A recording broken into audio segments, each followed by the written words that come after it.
Adani group के कितने शेयरों में आज अपर सर्किट लगा? सोने के भाव में आज कितना बदलाव हुआ? डिजिटल भुगतान में कौन है सबसे आगे? वित्त मंत्रालय ने किस खतरे के लिए किया सतर्क? जानेंगे हम आज के मनी टाइम में। नमस्कार, मैं हूं वरुण। स्वागत है आपका प्राइम टाइम शो यानी मनी टाइम में। पहली खबर बहुत महत्वपूर्ण है। रोजाना की तरह अदानी ग्रुप के शेयरों में पिछले कुछ दिनों से जारी गिरावट का सिलसिला मंगलवार को थम गया। अदानी ग्रुप की लिस्टेड 10 कंपनियों में से 9 के शेयर आज हरे निशान में बंद हुए। इनमें से 3 शेयरों में अपर सर्किट लगा। इनमें Adani green energy, Adani total gas और अदानी ट्रांसमिशन शामिल हैं। अदानी इंटरप्राइजेज के शेयर आज एनएसई पर 2.5% से ज्यादा तेजी के साथ बंद हुए। Adani power 2.23%, Adani Wilmer 1.01%, NDTV 2.09%, Ambuja cement 0.42% की तेजी के साथ बंद हुए। एसीसी सीमेंट 0.31% चढ़कर बंद हुआ। सोमवार को आई गिरावट के बाद अब सोने में एक बार फिर से तेजी लौट आई है। ग्लोबल मार्केट में सोने की कीमतों में तेजी के बीच दिल्ली सराफा बाजार में मंगलवार को सोने का भाव 440 रुपए उछलकर 60,580 रुपए प्रति 10 ग्राम पर पहुंच गया। चांदी की कीमत भी 360 रुपए की गिरावट के साथ 74,240 रुपए प्रति किलोग्राम रह गई और अंतर्राष्ट्रीय बाजार में सोना $1988 प्रति औंस पर आ गया है, जबकि चांदी मामूली गिरावट के साथ $25 के आसपास कारोबार कर रही थी। मोबिलिटी सेवाओं के लिए कैशलेस डिजिटल भुगतान में सबसे आगे मिजोरम की राजधानी आइजोल है। जी हां, आइजोल बड़े शहरों के बीच हैदराबाद टॉप नंबर पर है, टॉप स्थान पर है। महानगरों में मोबिलिटी सेवाओं के कैशलेस डिजिटल भुगतान के मामले में कोलकाता दूसरे स्थान पर है। इलेक्ट्रिक वाहनों को अपनाने की सबसे ज्यादा मंशा अहमदाबाद में दर्ज की गई है और टेक्नोलॉजी इनोवेशन की वजह से भारतीय शहरों में आवागमन का जो परिदृश्य है, जो पूरा माहौल है, वो अब बदलता दिखाई दे रहा है। भारत को कृषि उत्पादन में कमी, दामों में बढ़ोतरी और भू राजनीतिक बदलावों जैसे संभावित खतरों के लिए सतर्क रहने की जरूरत है।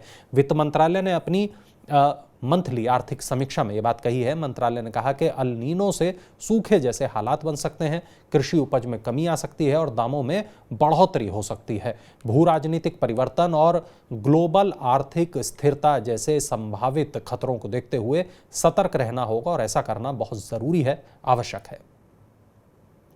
घरेलू शेयर बाजारों में मंगलवार को लगातार दूसरे दिन तेजी रही। बीएसई सेंसेक्स 74 अंक की तेजी के साथ 60,130 अंक पर बंद हुआ।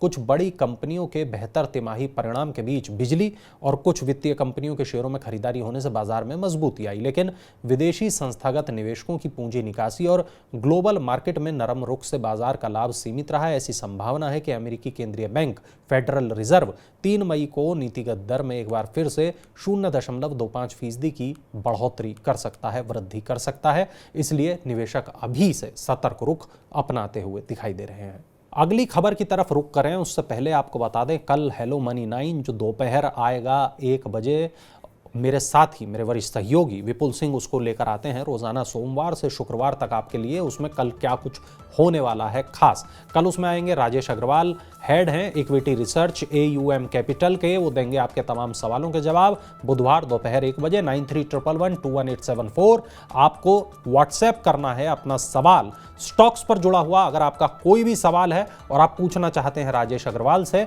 तो बस आपको भेज देना है एक मैसेज और हमारे वरिष्ठ सहयोगी विपुल सिंह जो लगातार देते हैं स्टॉक्स पर आपके तमाम सवालों के जवाब अपने गेस्ट के मार्फत, वो आपका सवाल पूछेंगे राजेश अग्रवाल से।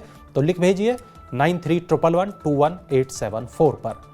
चलिए रुक करते हैं अब अगली खबर का। सरकार ई कॉमर्स कंपनियों की बाजार बिगाड़ने वाली कीमत के खिलाफ कदम उठाने जा रही है। वाणिज्य और उद्योग मंत्री पीयूष गोयल ने कहा कि सरकार ई कॉमर्स कंपनियों की बाजार बिगाड़ने वाली कीमत और धोखाधड़ी के तरीके अपनाकर उपभोक्ताओं की पसंद पर अंकुश लगाने के खिलाफ कदम उठाएगी। ई कॉमर्स प्लेटफॉर्म पर सामान खरीदने वाले उपभोक्ताओं को ऑनलाइन रिटेलर अक्सर अपनी पसंदीदा या प्रचारित संस्थाओं की ओर मोड़ देते हैं। ये उपभोक्ताओं के साथ धोखा है और प्रत्यक्ष विदेशी निवेश नियमों के खिलाफ है। मोबाइल फोन यूजर्स के लिए थोड़ी राहत भरी खबर है। टेलीकॉम कंपनियों के चालू वित्त वर्ष में मोबाइल टैरिफ बढ़ाने की गुंजाइश नहीं है और जानकारों का यह कहना है कि पोस्टपेड सेगमेंट में प्रतिस्पर्धा बढ़ने और अगले साल आम चुनाव होने की वजह से टेलीकॉम कंपनियां इस साल टैरिफ में बढ़ोतरी करने से बचेंगी। कोर्ट कल इंस्टीट्यूशनल इक्विटीज को ये लगता है कि मोबाइल टैरिफ में 2024 के आम चुनाव तक अब कोई बढ़ोतरी नहीं होगी, क्योंकि मोबाइल टैरिफ बढ़ने से महंगाई बढ़ सकती है और जिससे टेलीकॉम कंपनियों को जनता और राजनीतिक दलों के गुस्से का सामना भी करना पड़ सकता है। इस साल 90% कर्मचारियों को अपने वेतन में बढ़ोतरी होने की पूरी उम्मीद है। एडीपी रिसर्च इंस्टीट्यूट की पीपल एट वर्क 2023 एक ग्लोबल वर्कफोर्स व्यू रिपोर्ट में यह बताया गया है कि भारत में 90% कर्मचारी ऐसे हैं जिन्होंने इस साल वेतन बढ़ने की उम्मीद जताई है और इस सर्वे में शामिल लगभग 20 कर्मचारी 4 से 6% वृद्धि की उम्मीद कर रहे हैं। वहीं 19% कर्मचारी 10 से 12% इंक्रीमेंट की उम्मीद लगाए बैठे हैं। आपको कितनी उम्मीद है, कितना इंक्रीमेंट होगा आपका, कमेंट सेक्शन में बताइएगा। चलिए रुक करते हैं अगली खबर का। केनरा HSBC लाइफ इंश्योरेंस ने नई पेंशन स्कीम लॉन्च की है। इसका नाम स्मार्ट गारंटीड पेंशन स्कीम है।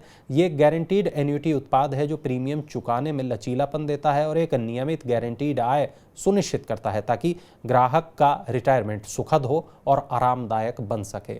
इस स्कीम में ग्राहकों को फायदों और विकल्पों की एक बड़ी व्यापक रेंज मिलती है। उन्हें लचीलापन, सुरक्षा और जीवन भर के लिए गारंटीड आय मिलती है।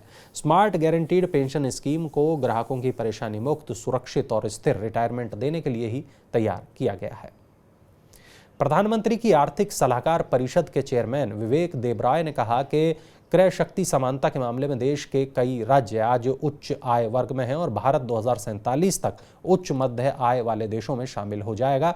देबराय ने कहा कि भारत की आर्थिक वृद्धि दर केवल निर्यात पर निर्भर होगी, ऐसा कहना गलत होगा। वर्ल्ड बैंक की परिभाषा के अनुसार $12,000 से ज्यादा प्रति व्यक्ति आय वाला देश उच्च आय वर्ग वाला देश माना जाता है। दुनिया की 5वीं सबसे बड़ी अर्थव्यवस्था भारत इस समय विकासशील देशों की श्रेणी में है। मारुति सुजुकी इंडिया के सभी वाहन अब कड़े उत्सर्जन मानकों के अनुरूप होंगे। कंपनी ने भारत चरण 6 व्यवस्था के तहत उत्सर्जन नियमों का कड़ाई से पालन करने के लिए अपने सभी श्रेणी के वाहनों को अपग्रेड किया है। सभी हैचबैक, सभी सेडान, MPV, SUV, कमर्शियल वाहन अब नए BS6 के दूसरे चरण के वास्तविक ड्राइविंग उत्सर्जन नियमन के अनुरूप होंगे। साथ ही ये सभी वाहन E20 ईंधन के भी अनुरूप होंगे। अब बुलेटिन को समेटने का वक्त है, लेकिन उससे पहले मैं आपको बता देता हूं कल दोपहर में 4 बजे क्या होगा। कल एक बार फिर से मेरी वरिष्ठ सहयोगी प्रियंका संभव आपके लिए हेलो मनी 9 लेकर आएंगी और कल बहुत ही खास वहां पर गेस्ट होंगे, आपके तमाम सवालों के जवाब देंगे। तो कुल मिलाकर आपको ज़रूर देखना है कल दोपहर में 1 बजे हेलो मनी 9 और फिर 4 बजे हेलो मनी 9।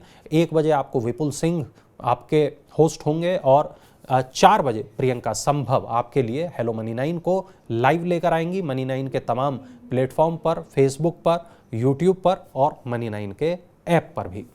तो उम्मीद है आपको मनी टाइम का हमारा आज का ये एपिसोड पसंद आया होगा। आपको हमारा शो कैसा लगा बताने के लिए कमेंट बॉक्स में अपनी राय ज़रूर दर्ज कराएं, ज़रूर शेयर करें। आपके सुझाव हमें शो को और बेहतर बनाने में मदद करते हैं।